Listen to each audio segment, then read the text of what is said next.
Hello, divine creations, divine marvels, children of God. Thanks so much for dropping by this video. I woke up this morning and looked at my calendar, and today is the anniversary of Ramana Maharshi's enlightenment.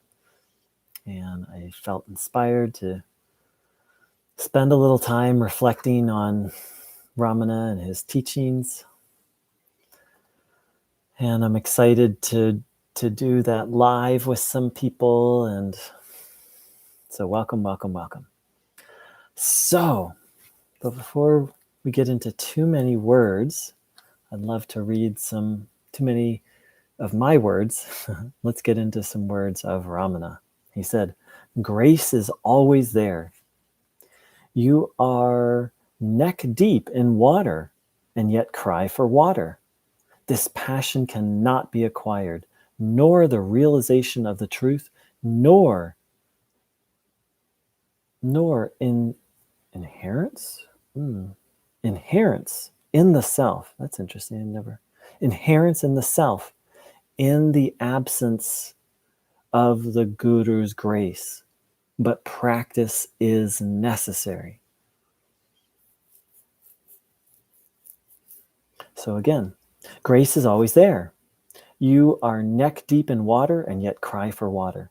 Dispassion cannot be acquired, nor realization of truth, nor inherence in the self.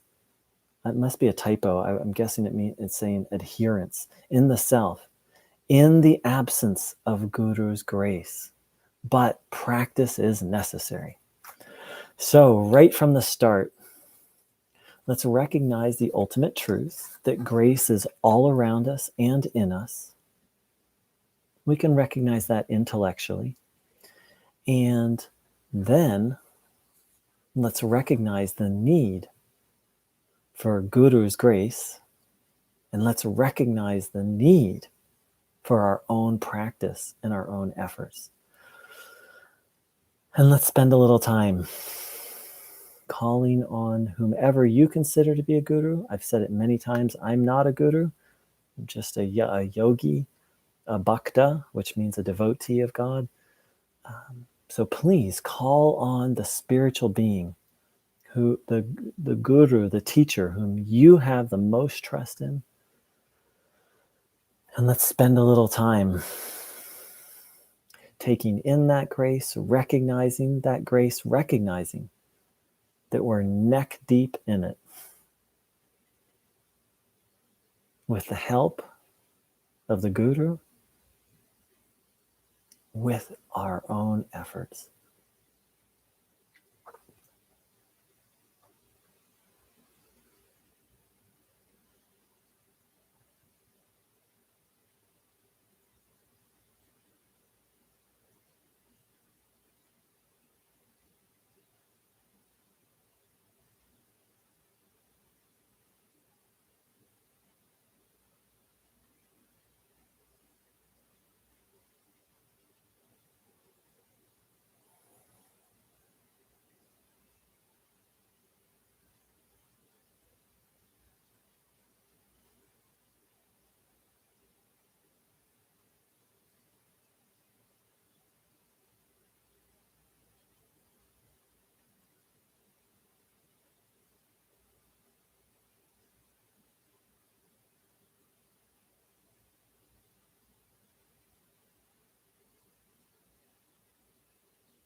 So please feel free to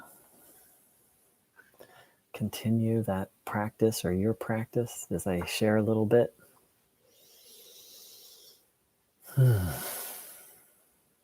So this is the anniversary of Ramana Maharshi attaining self-realization.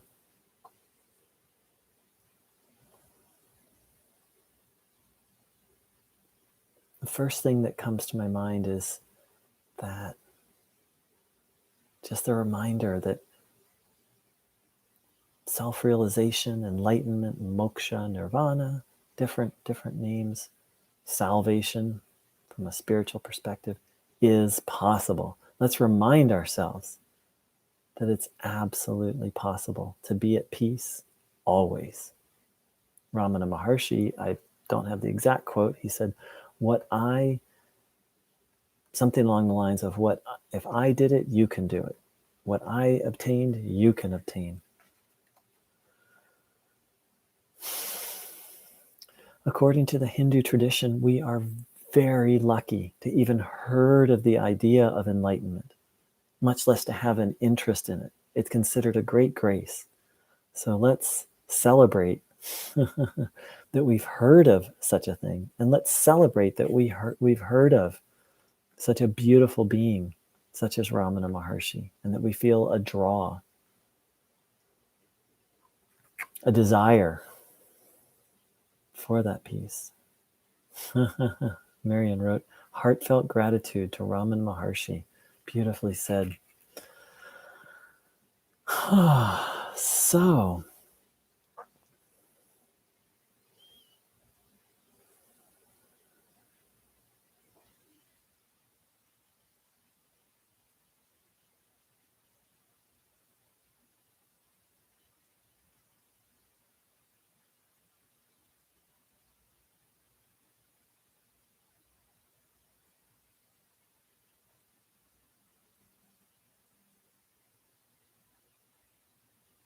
I'm going to say something, and of course, in saying it, then I'm going to kind of break the spell. But Ramana said silence is never-ending speech.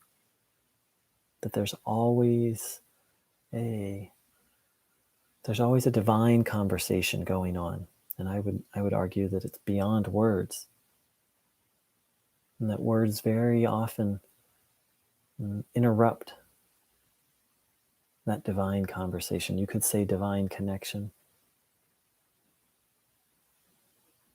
So today there'll be some talking, some reading. I hope some of you will share, and we'll have some silence.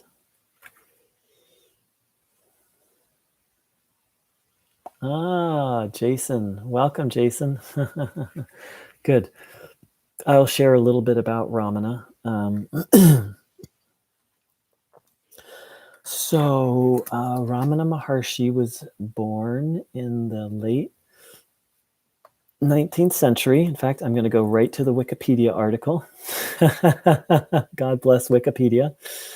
Because let's see. He was born December 30th, 1879.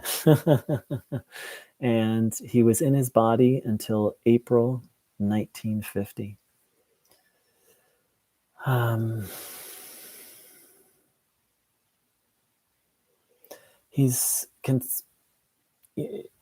India has many great saints and sages, and I would argue that 500 years from now, he'll be considered one of the all-time greats. For many people, he already is considered that. One of the things that's so fascinating about him is that at the age of 16, after meditating for literally roughly a minute, maybe a little shorter, maybe a little less, he attained full and permanent enlightenment. After less than a minute, or roughly a minute. I've been at this thing for over 3 decades, thousands of hours of meditation and striving. And gosh darn it, Ramana did it in a minute. Before that, there was nothing particularly special about him. He was an ordinary child A few interesting, extraordinary things about him, though, is whatever team, when he played sports in school, whatever team he was on, that team would win, always. And so he would always get picked, not because he was good at sports, but because he had exceptionally good luck. And he slept very deeply. People could yell at him and shake him, and it wouldn't wake him. He slept so deeply. And he inferred, and from a Hindu perspective, this was not Ramana's first time on the spiritual path, not the first time. And he, every now and then, would allude to such possibilities. One of the other amazing characteristics of him, actually, I'm going to grab a picture of him one moment.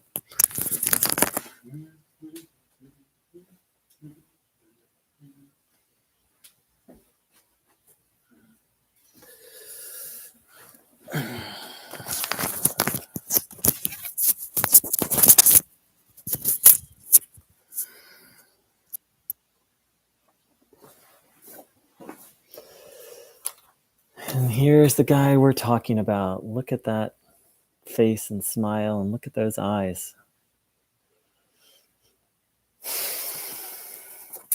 So, one of the interesting things about him is his method of teaching, is he didn't seek out students. They sought him out. He didn't advertise. He didn't give speeches either.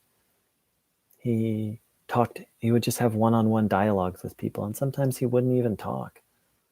Sometimes he would just sit in silence. People would ask him questions, and sometimes he would just look at them and not respond. He spoke of the power of a sage or an enlightened being to transmit a kind of energy that could awaken someone else. And he certainly transmitted it. In his presence, people would go into deep, their mind would just become quiet effortlessly.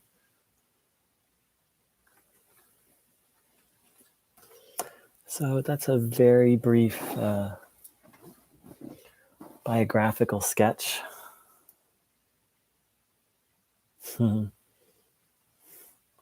Marion wrote, much accomplished in earlier lives. That's my belief as well. So let's spend a little time in silence. Once again, taking in the grace, taking in the goodness.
So one of the paradoxes of Hindu philosophy is the bold declaration that we're already at peace.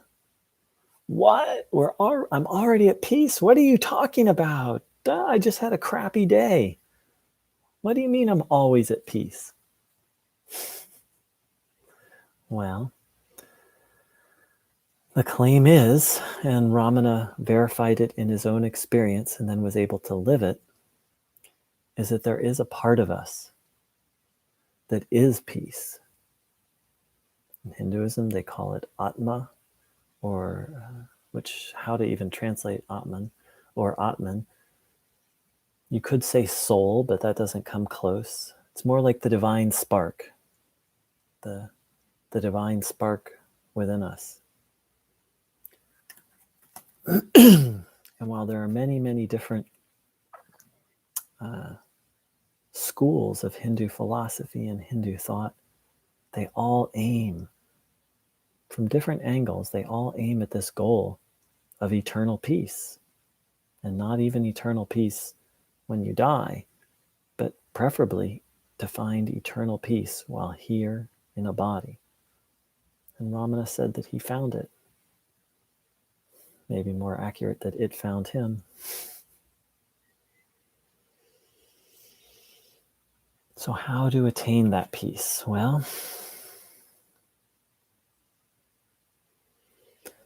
here's where it gets interesting. Many people will tell you that Ramana Maharshi taught self-inquiry as the method to attain that peace. It's an ancient practice. He didn't create it. And that's not exactly accurate to say that he taught that as the way to attain peace. I'm going to read some of his words.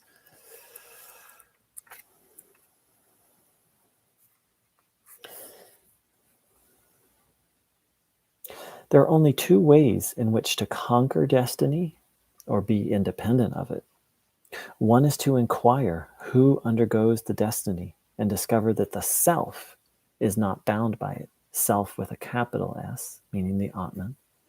The other way is to completely surrender to the Lord by realizing one's helplessness.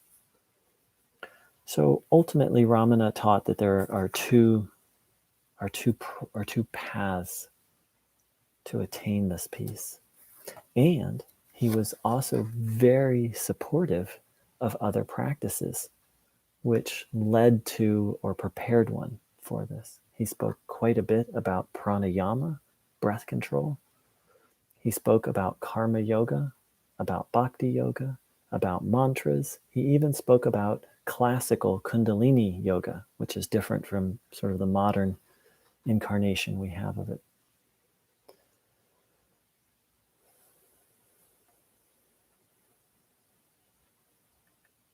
He said which practice one should undertake depends on the quality of the mind of the aspirant. So that's a very intricate subject, which I'm not going to get into today. But just to give a broad overview of what he taught, that peace is possible for you and for me and for everyone, because it's an already existent reality, meaning we're already in it. With the first quote I started off with is that we're neck deep in water, crying out for water.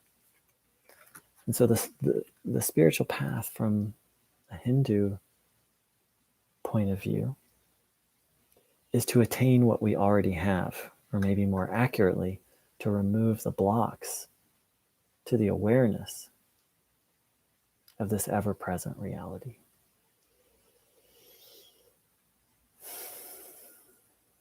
So let's drop into the silence for a little bit,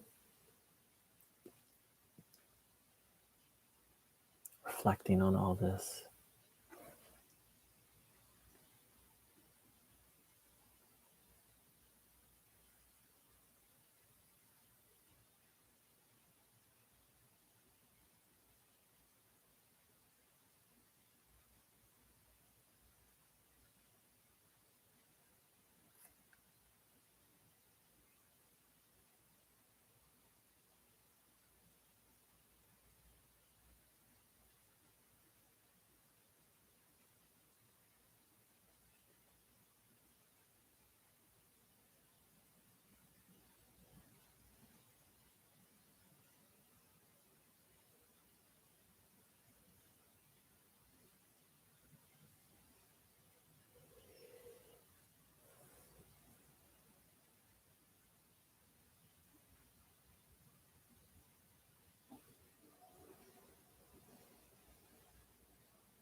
So, I'm going to share a little bit of my personal journey with Ramana Maharshi. So, I first heard of him. I was traveling, and I was in the guest room, and there was a spiritual book there. It was called The Spiritual Teachings of Ramana Maharshi.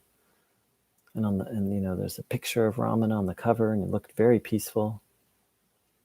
And he said, and the back cover said that something like Ramana Maharshi taught people the way to eternal peace through asking the question, "Who am I?"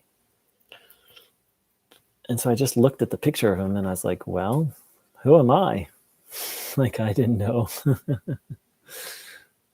what that meant, or I was into Hinduism, but I hadn't heard of Advaita Vedanta or non-duality, the particular flavor of Hinduism that Ramana taught. And then I got introduced to some Christian non-duality. So I knew and I heard a quote here and there of his, and then I found an entire center, an entire temple dedicated to Ramana Maharshi and his teachings. And I dived very deeply into it. I was told often, inquire, who is it that I was taught part of Ramana's philosophy, but it just never really worked. And I noticed it didn't work for anyone else there, that everyone was high and happy when they were at the temple, but there didn't seem to be any lasting results. But I was told this is the ultimate truth. And I believed it. But then I started to read some interesting quotes of Ramana's that didn't quite mesh up with what I had been taught and what most people are saying about Ramana. And in fact, what was on the back cover of that book.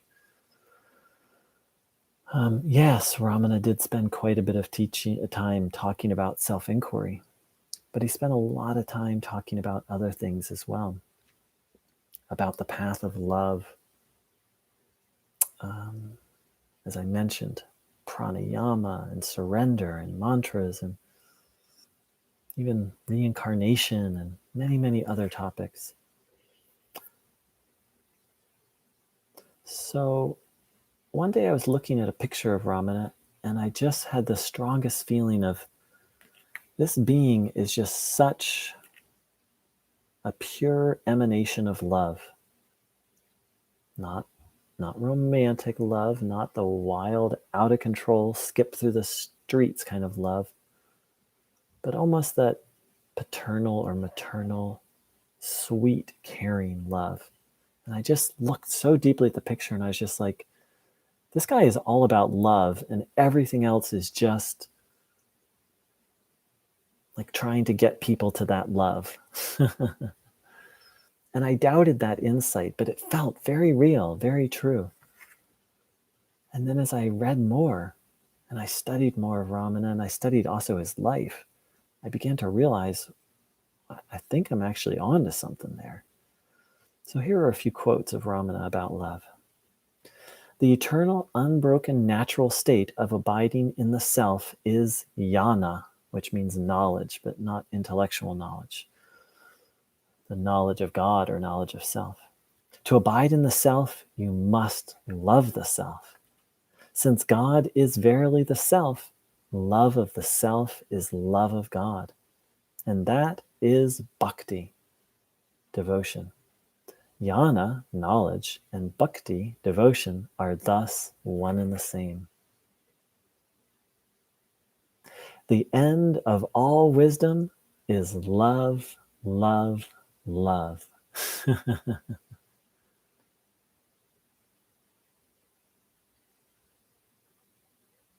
Love itself is the actual form of God.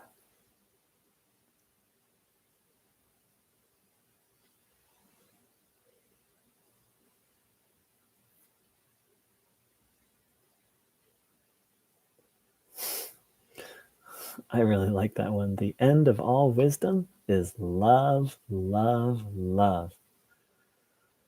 And love itself is the actual form of God. Wow. Ramana Maharshi could say the most profound things in one sentence. And in fact, the greatest, considered the greatest Indian scripture, the Bhagavad Gita, Ramana basically summarized the practical aspects of it in 40 verses in this book of his, Upadesha Saram. Now, people have been studying the Bhagavad Gita for thousands of years. It's probably been, we don't even know how long it's been existed before it was written down. And Ramana took a look at it, and then he basically summarized it in 40 sentences. It's a book with 18 chapters, and each chapter probably has 60 sentences. He was a genius in that sense, an absolute genius. A very sweet, caring, compassionate genius at that. Let's see, I have a few comments. A lot of hearts from Marion, Jason. I want to be like the boatman in Siddhartha. For those who haven't read Siddhartha, it's a book by Hermann Hesse, and the boatmen are these two guys who just find peace. Everything becomes peace. They become one really with everything. And well, brother, you're on the path, I'm on the path, we're on the path, and according to Hinduism, it's inevitable that we will arrive there. So let's drop into a little silence.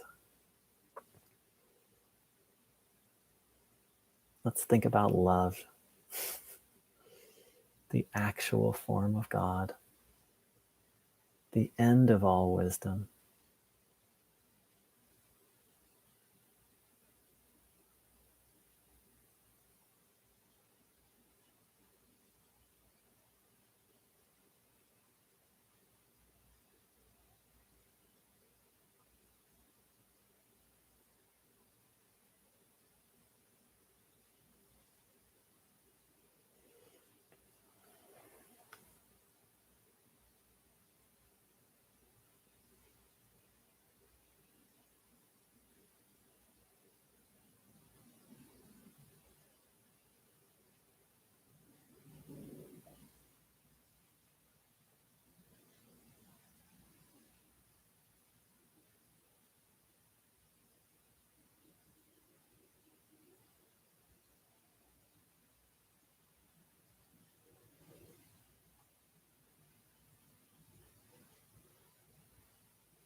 I meant to start off this talk by saying, please don't believe anything I say. Find out for yourself. If I'm reading a quote of Ramana's, I promise I'm not changing it. But please don't believe anything that anyone says, but find out for yourself if it's true. And this is very important in the field of Advaita Vedanta and non-duality, because there's a whole pandemic of people misteaching Advaita Vedanta and non-duality. And the reason why this matters is because non-duality taught incorrectly is dangerous. It took me to the brink of suicide. I know other people, I've shared it many times, who've actually two brothers who got involved with the same teacher I did. The one brother had a psychotic break, and the other brother had a complete breakdown. Non-duality taught wrongly is dangerous. So please, extreme caution. And it breaks my heart to say it. That's just the state of the non-dual world in the 21st century.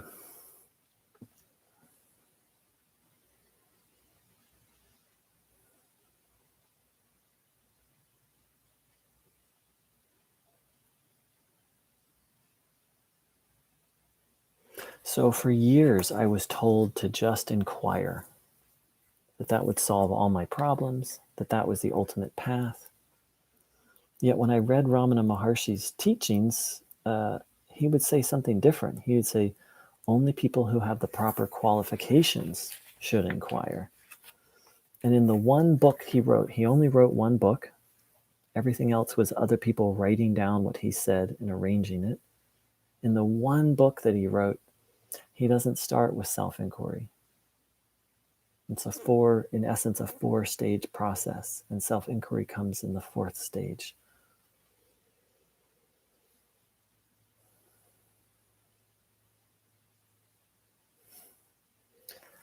And so after years of, really not even years, almost a decade and a half of practicing self-inquiry and it not working, it working in the short term and in the long term really destabilizing my personality, which it will do to anyone who isn't properly prepared, I finally read Ramana's one book, Upadesha Saram,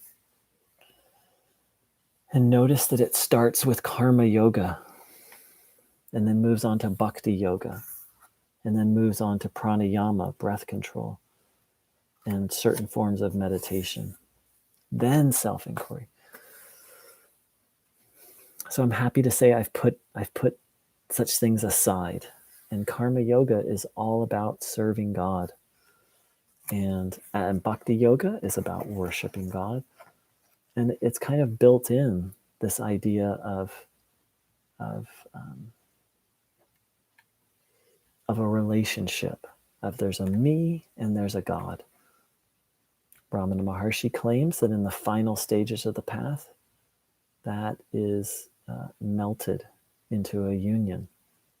But I haven't achieved it. I can only share. I've had moments of feeling that.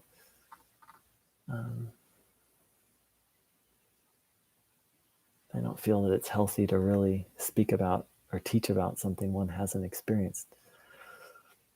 So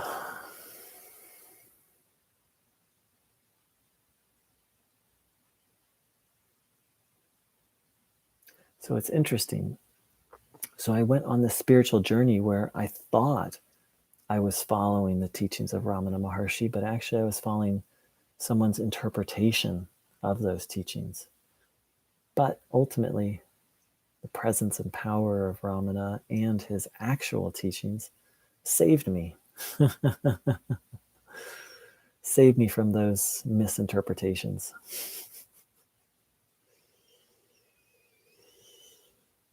So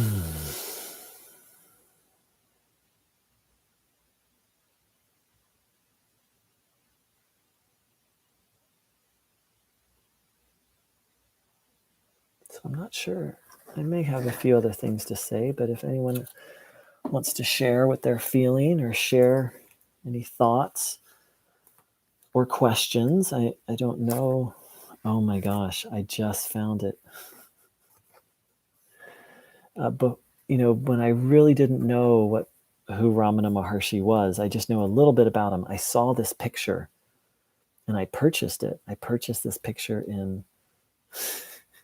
I thought it had been lost. That's so special.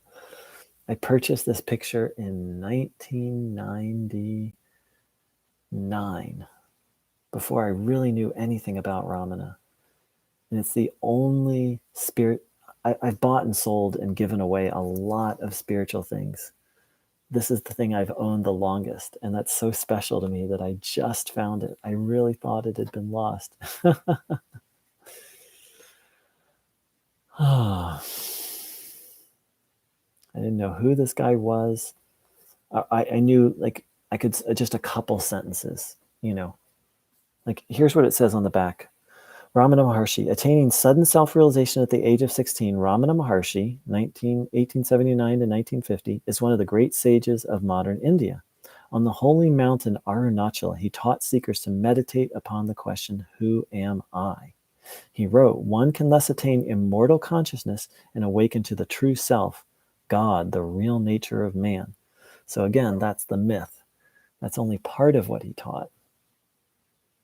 And that's the myth that on this channel I've been deconstructing. It's everywhere. So wow, very special that I just found that picture. And let's see, I got some comments. How did he know he reached enlightenment? Beautiful.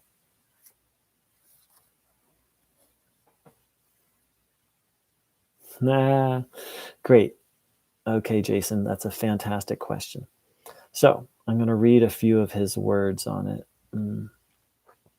He said he became of a current or a force which he recognized as the true I or self. So that's part of it. And so I'm going to just read. I'm going to read the Wikipedia page. In July 1986, at the age 16, he had a sudden fear of death and was struck by a flash of excitement or heat, like some current or force that seemed to possess him, while his body became rigid.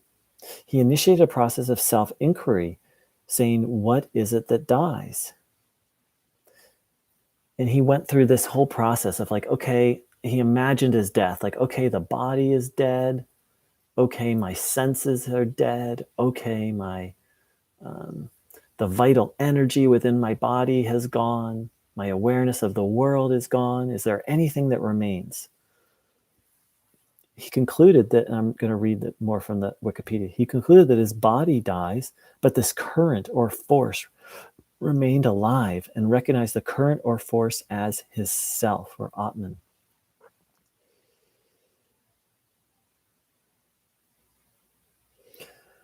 Ramana wrote, inquiring within, who is the seer? I saw that the seer disappears, leaving that alone which stands forever. No thought arose to say, I saw. How then could the thought arise to say, I did not see? Later in his life, he called his death experience akrama mukti, sudden liberation, as opposed to krama mukti, gradual liberation.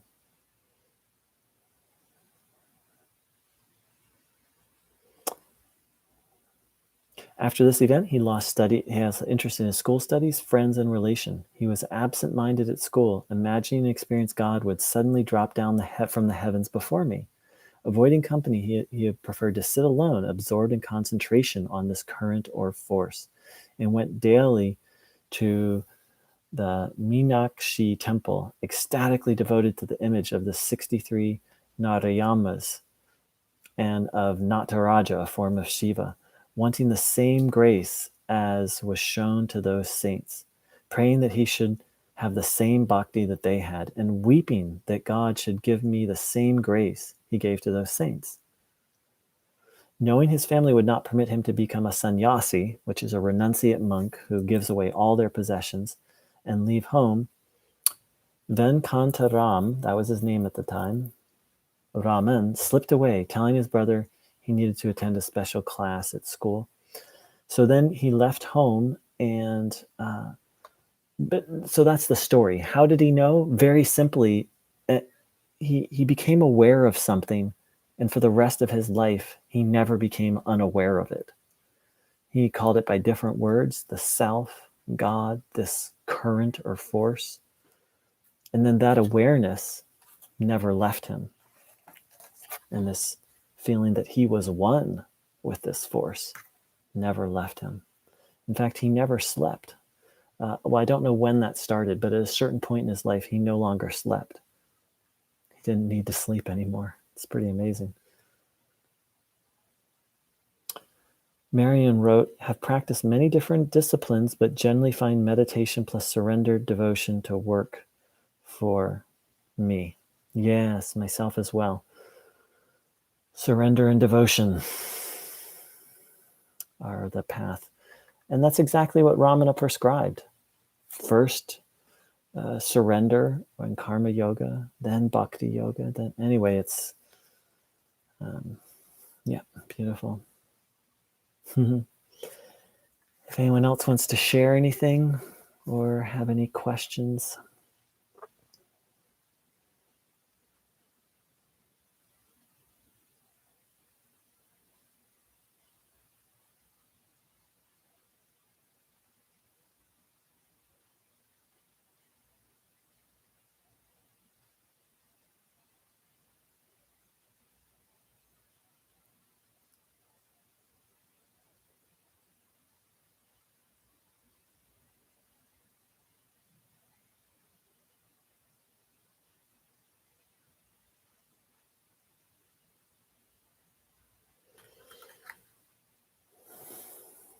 I'm going to begin to wrap up. Feel free to type or share at any time.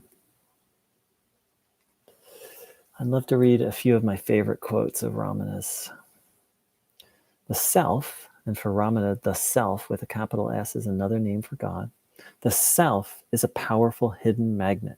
It draws us gradually to itself. I love that. So said another way, God, not God far away, but God closer than close, is a powerful hidden magnet. It draws us gradually to itself.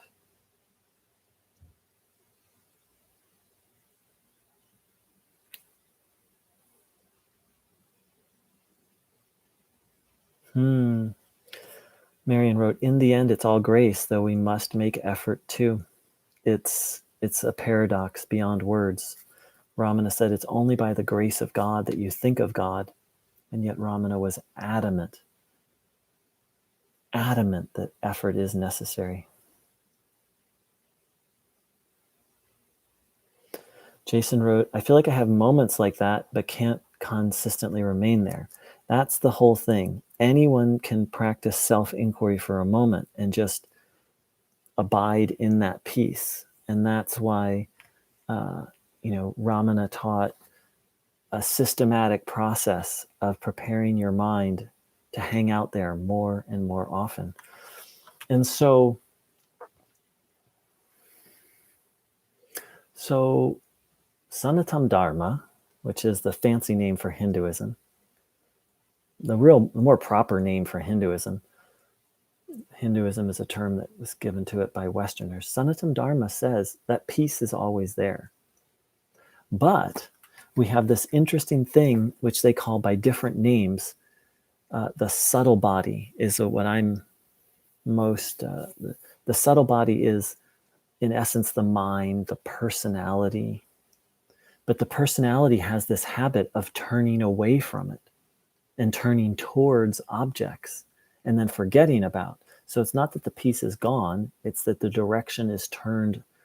It's this thing, the ego, the subtle body, there's different words for it, that turn away from the peace. So the short version of how to, and I'm not, the end goal is to abide in that peace effortlessly. And the very short version of how to, and this is according to Ramana's book, the Upadesha Saram, first you have to recognize that there's no lasting happiness in the world. There's no lasting happiness in objects. We're constantly seeking happiness where it doesn't lie. There's pleasure in objects, but what we all want is eternal peace and happiness. And no thing can give us that. God knows we've all tried. This body of mine is 48 years young. And, what haven't I tried? I've been Sex, drugs, rock and roll, traveling, creative projects, and many of them been very positive and but there's no lasting happiness there. Now, that doesn't mean you just stop all those activities, but you need to recognize that. And so then the first stage is, after that recognition, comes karma yoga, which is dedicating one's life to the service of God, to doing your duty, to not trying to because we always do things to try and get something, right? So then we have to train the mind, again, this mind which turns away from God, turns away from happiness. We have to train it to stay focused on God. So karma yoga is first, is like, okay, I'm not going to do things to try and give me happiness. I'm going to try and do things to serve God. Like, I love God. I want to devote my life to serving God. And so it can be as simple as volunteer work. It can be as simple as when you're doing the dishes, like, okay, these dishes are part of God's world. I'm doing this for you, God. It can be, okay, I want to be a better husband. I want to be a better father or brother or son or daughter or mother, because my child or my relative is part of God's creation. They're God's children. I want to care for God's creation. So karma yoga is this attitude of changing how we view why we do what we do. And then right alongside that is bhakti yoga, the yoga of, and karma just means action. Bhakti means devotion. Just a little Sanskrit here and there. Sorry. And then comes bhakti yoga, going to church, singing to God, cultivating love for God. Why? Because we have a love for objects. We're constantly, like, when you're madly in love with someone, you just think about the person all the time, right?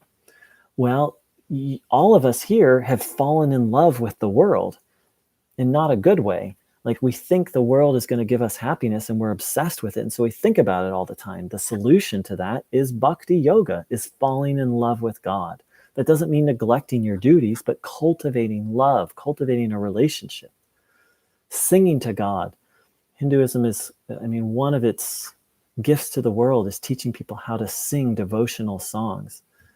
And I'm going to sing one of my favorites, which was one of Ramana's favorites, which is Arunachala Shiva, Arunachala Shiva, Arunachala Shiva, Arunachala, Arunachala Shiva, Arunachala Shiva, Arunachala Shiva, Arunachala.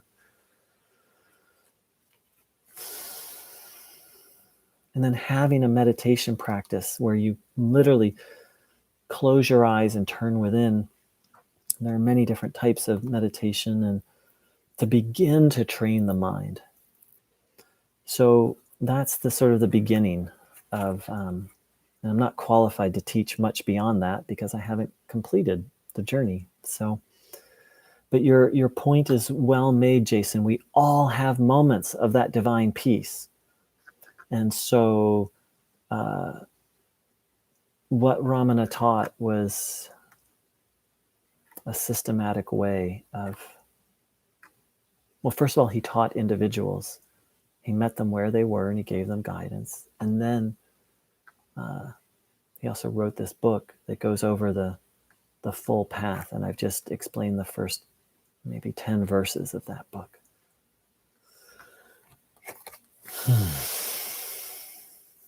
Oh, welcome. We have 5 people now. Well, 6 people if you count me, 7 if you count Ramana. Just wrapping up. If anyone else, if anyone else wants to share or any other questions.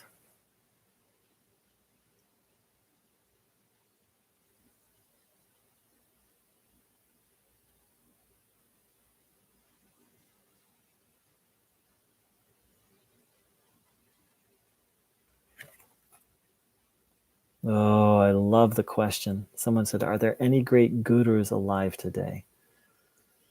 If I had to take a living guru, I would take Amachi. I'm sure there are other gurus who aren't famous. Yes, Marian, I am, and I love it. I love going to the temple. I'm sure there are other great teachers that are available that maybe don't have a big following that we can't find on the internet. um, and person who I consider my primary teacher is no longer in his body. His name is Bruno Grüning. There's a picture of him, and the thing is it's it can be very helpful to have a physical guru. But Ramana also said that it doesn't have to be. The help of a guru isn't limited to a body. That a guru is absolutely available to help beyond. All right, dear ones, I need to wrap this up. I want to thank everyone for dropping by, and thank you so much, Marion and Jason, for your participation. Truly wonderful. And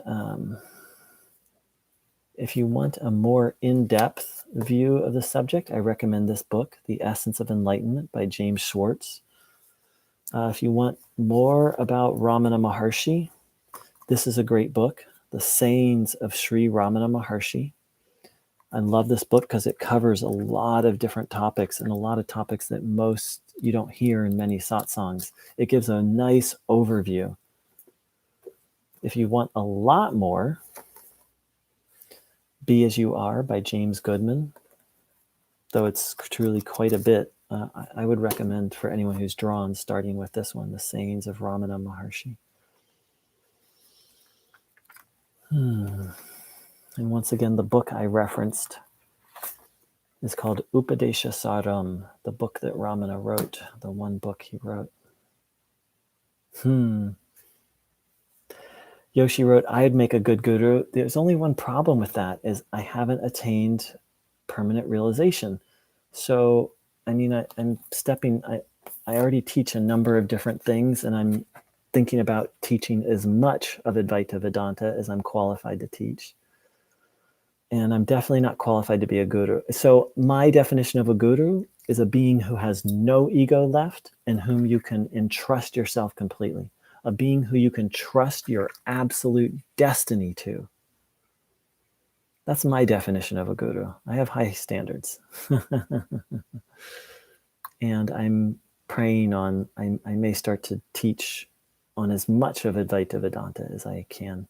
And thank you. I really appreciate that. All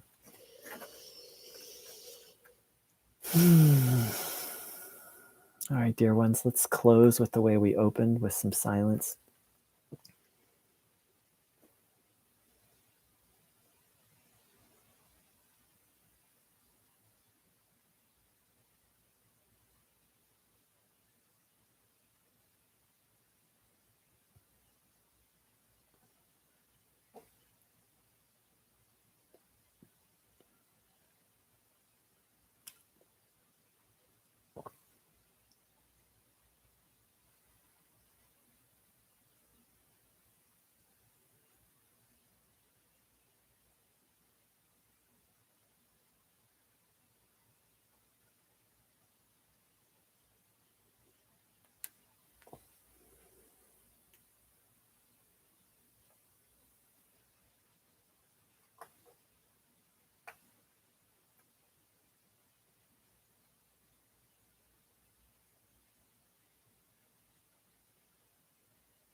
So I wish everyone a beautiful, beautiful day. And I'm going to read those quotes from Ramana's about love again.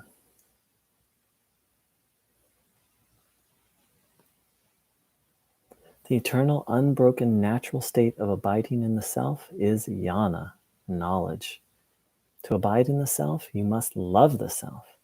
Since God is verily the self, love of the self is love of God, and that is bhakti, devotion.